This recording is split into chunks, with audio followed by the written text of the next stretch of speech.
अस्सलाम वालेकुम नाज़रीन, उर्दू टीवी चैनल में खुश आमदीद। व्यूअर्स, ड्रामा सीरियल 5 के नेक्स्ट एपिसोड में अब आया है ना ट्विस्ट।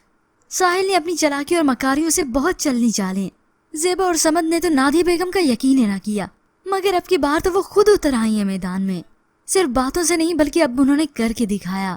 केस रीओपन करके वो फाइल ज़ेबा को देती हैं। मैंने अपने बेटे के खिलाफ केस दायर कर लिया है। समद तो ये देखकर बहुत ही खुश हो गया।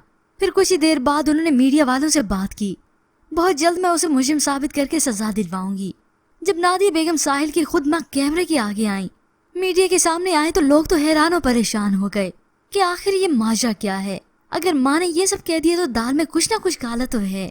जिसके बाद साहिल ने अपनी एक्टिंग को और बढ़ा दिया, दूसरों से हमदर्दी समेटने की कोशिश करता है। और फिर कुछ ही देर बाद नादिया बेगम ज़ेबा को लेकर यहीं अपने घर ही आ गई।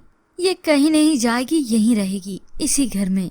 अब ना सिर्फ साहिल के वालिद बल्कि बहनें भी हैरान हैं। उसे में तो बेटी ने माँ को कह डाला, आप पागल हो गई हैं। तो तभी नादिया बेगम ने उसे जोरदार थप्पड़ रसीद कर दिया। और इसी के साथ ही जो इस घर की नौकरानी है वो भी गवाह है, तो उसे धमकी दे देता है। अभी तो मीडिया वालों के सामने साहिल की वालदा आई हैं, मगर एक के बाद अब दूसरा गवाह सामने आ जाएगा। अब एक नहीं, दो नहीं, बल्कि बहुत से गवाह हैं। और यूं ही साहिल बेनकाब हो ही जाएगा।